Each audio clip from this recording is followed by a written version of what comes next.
బంగారం బ్యాంకులు ఇతర ప్రైవేటు సంస్థల్లో ఉన్న విడిపించి కొనబడును. కొమ్మూరి గోల్డ్ ఆంధ్ర మరియు తెలంగాణ.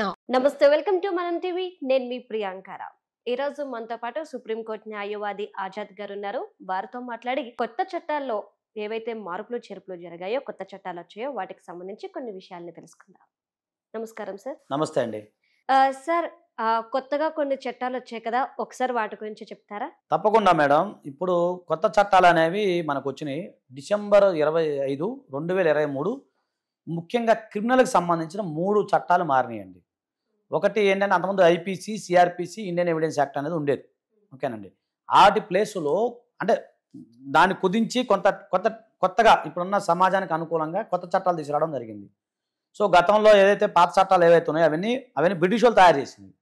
సో దాని ప్లేస్లో ఇప్పుడు ప్రధానమంత్రి మోడీ గారు కొత్తగా దానికి సంబంధించి ఒక కొత్త చట్టం అనేది రావడం జరిగింది. ఇప్పుడు ఇది డిసెంబర్ 25, 2023 నుంచి.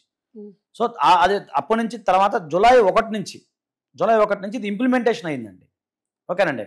ఒకటోసరికి భారత న్యాయ సంహిత, ఓకేనా, అది ఐపీసీ, ఇండియన్ పీనల్ కోడ్ అంటారు. తర్వాత ఇండియన్ ఎవిడెన్స్, భారతీయ సాక్ష్య అధినియం, ఓకేనా, భారత న్యాయ సురక్షా సంహిత, దాన్ని సిఆర్పిసి అంటారు. సో బిఎన్ఎస్ అంటే భారత న్యాయ సంహితకు సంబంధించి దాంట్లో చాలా వివరణలు కొత్త సంబంధించి, అంటే ఇప్పుడున్న సామాజికంగా సంబంధించి అనేక రకాల కొత్త సెక్షన్లు వచ్చినాయి. పాతవన్నీ కూడా ఎరేజ్ అవ్వడం జరిగిందండి. సో దాంట్లో భాగంగా కొన్ని కొత్త సెక్షన్స్ ఏవైతే ఉన్నాయో అవి రావడం జరిగింది. అవి కూడా ఇప్పుడు ఇంప్లిమెంట్ అవ్వడానికి ప్రయత్నాలు జరుగుతూ ఉన్నాయి. ఇది చాలా షార్ప్ ఉందండి. ఈ కొత్త చట్టం అనేది కొద్దిగా షార్ప్గా ఉంది.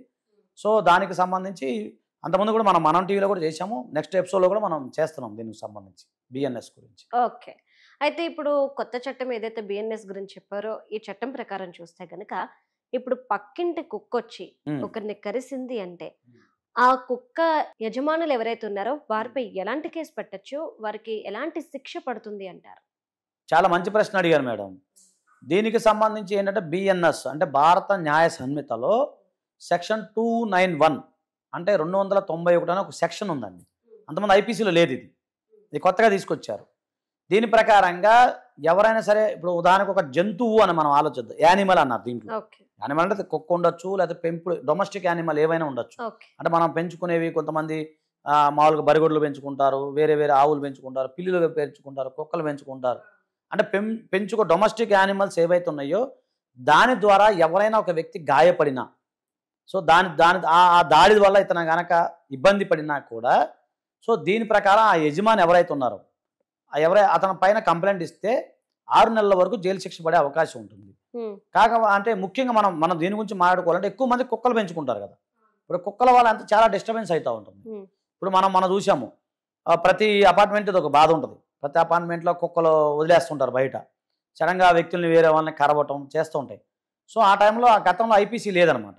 అంటే ఇది ఎందుకు ఈ సెక్షన్ పెట్టడం ఎందుకు జరిగింది అంటే, ఆ ఎదుటి వ్యక్తి గాయపడినప్పుడు వీళ్ళు అంటే ఒక కుక్క అనే దాని మీద వీళ్ళు సంరక్షించేటప్పుడు దాని యొక్క కంట్రోల్ చేసే బాధ్యత కూడా వీళ్ళపైన ఉంటుంది కదండి.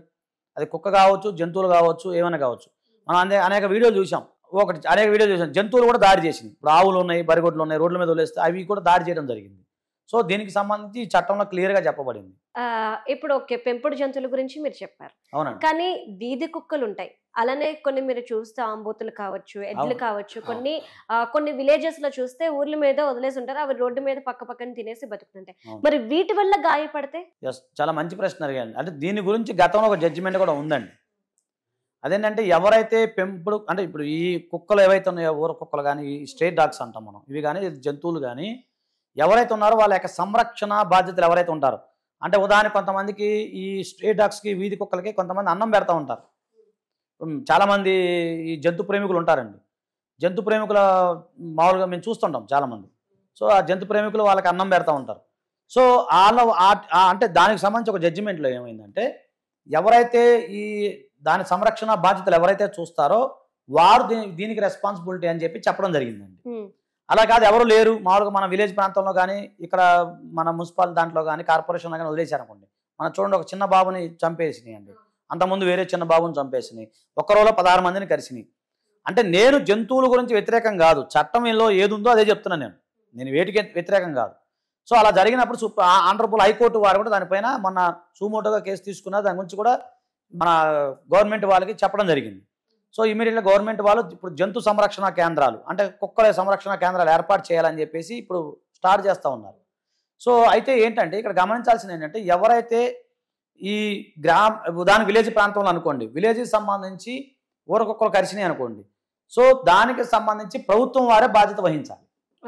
ప్రభుత్వం వారు బాధ్యత వహించాల్సి వస్తుంది. అలాగే కార్పొరేషన్ స్థాయిలో ఎవరైతే ఉన్నారో వాళ్ళు బాధ్యత వహించాల్సి వస్తుంది. అంటే బాధ్యత వహించడం అంటే ఎవరైతే గాయపడ్డారో వారికి ఎలాంటి న్యాయం జరుగుతుంది? అదేనండి, మీరు వీళ్ళు కంప్లైంట్ ఇస్తారు కదా. ఇప్పుడు విలేజ్ ప్రాంతంలో అడ్మినిస్ట్రేటర్ ఎవరైతే ఉంటారో, మన జనరల్ విలేజ్ ప్రాంతంలో ఎవరు ఉంటారు, సర్పంచ్ లేకపోతే విఆర్ఓ లేకపోతే అడ్మినిస్ట్రేటర్ ఎవరైతే ఉంటారో వారిపైన కంప్లైంట్ చేసినప్పుడు వాళ్ళు బాధ్యత వహించాల్సి వస్తుంది. దానికి సంబంధించిన కాంపన్సేషన్ కూడా పే చేయాల్సి వస్తుంది. ఇప్పుడు నేను చెప్పేది ఏంటి, ఇప్పుడు ఉదాహరణకి మీరు చెప్పినట్టుగానే పక్కింటి వరకు కుక్క కరిసింది, కుక్క గర్వంగానే గాయం అనేది అవుతుంది, కానీ దానికి ట్రీట్మెంట్ ఎవరు ఇవ్వాలి? డబ్బులు ట్రీట్మెంట్ కూడా వారే ఇవ్వాలి.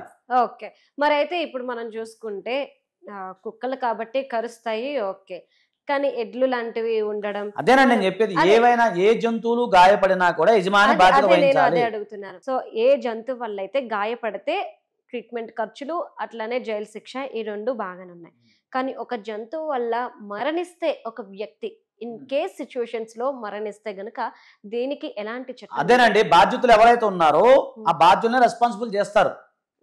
అది ఇప్పుడు చిన్నపిల్లడు చనిపోయారు, దాని మీద ఎంక్వైరీ నడుస్తుంది, దాని బాధ్యుల్ని ఎవరిని అంటాం మనం? స్టేట్ డాగ్ వల్ల 2 పిల్లలు చనిపోయారు, బాధ్యుల్ని ఎవరు అంటానికి లేదు మనం, ఎందుకంటే వాటికి ఎవరో లేరు, పోషకులు ఎవరు లేరు. సో ఇక్కడ ప్రత్యేకంగా పెంపుడు జంతువులు అన్న పదం ఎందుకు ఉన్నామంటే పెంపుడు జంతువులు అనేవి దాని పట్ల మనకి కంట్రోల్ ఉండాలి. కంట్రోల్ లేకపోతే పెంపుడు జంతువులు కావు కదా. ఇప్పుడు మీరు ఒక డాగ్ని పెంచుకుంటున్నారు, ఆ డాగ్ని కంట్రోల్ చేసే బాధ్యత మీకు ఉంటుంది, ఎందుకంటే ఆ డాగ్ని మీరు కంట్రోల్ చేయొచ్చు, మీ మాట అది వింటది. అదే ఒక స్ట్రే డాగ్ని మీరు చెప్తే వింటదండి, నేను చెప్తే వింటదా? వినదు. అలాగే జంతువులని ఏమైనా సరే, అంటే ఇక్కడ ఎందుకు పెట్టారంటే ఈ చట్టంలో ఎదుటి వాళ్ళకి బాధపడకూడదు, ఎదుటి వాళ్ళకి ఇబ్బంది కలగకూడదు అనేది పెట్టడం జరిగింది. దాని ద్వారా అదేంటండి, అది సృష్టిలో ధర్మం జంతువులకు ఎవరు చెప్తారండి, లేదా జంతువులు అవి మనం చెప్పినట్టు వింటాయా, ఇదంటే అది ఇక వితండవాదం అవుతుంది. చట్టంలో ఏది ఉందో నేను అదే చెప్తున్నాను, చట్టంలో ఈ విధంగా ఉంది, సో చట్ట ప్రకారంగా మీరు నడుచుకోవాలి. ఎందుకంటే ఒక కుక్కను పెంచుకున్నా ఒక పిల్లిని పెంచుకున్నా కూడా ఎదుటి వాళ్ళ మీద దాడి చేయకుండా చూసే బాధ్యత మీ పైన ఉంటుంది. గతంలో కూడా ఇంగ్లీష్ లాస్ ఉన్నాయి, దాంట్లో దాన్ని వెకేరియస్ లయబిలిటీ అంటారు. అంటే దానికి సంబంధించిన పెంపుడు జంతువులు కానీ మీ దగ్గర పనిచేసే వాళ్ళు కానీ ఎవరైనా సరే ఏదన్నా నష్టం కలిగిస్తే మీరే రెస్పాన్సిబుల్, యజమానే రెస్పాన్సిబుల్ అనే దాన్ని లా ఆఫ్ టాట్లో వెకేరియస్ లయబిలిటీ అనేది ఒకటి ఉంటుంది. సో దాన్ని ఇప్పుడు చట్టంలో తీసుకురావడం జరిగింది, క్రిమినల్గా తీసుకురావడం జరిగింది. Okay, right, thank you so much sir.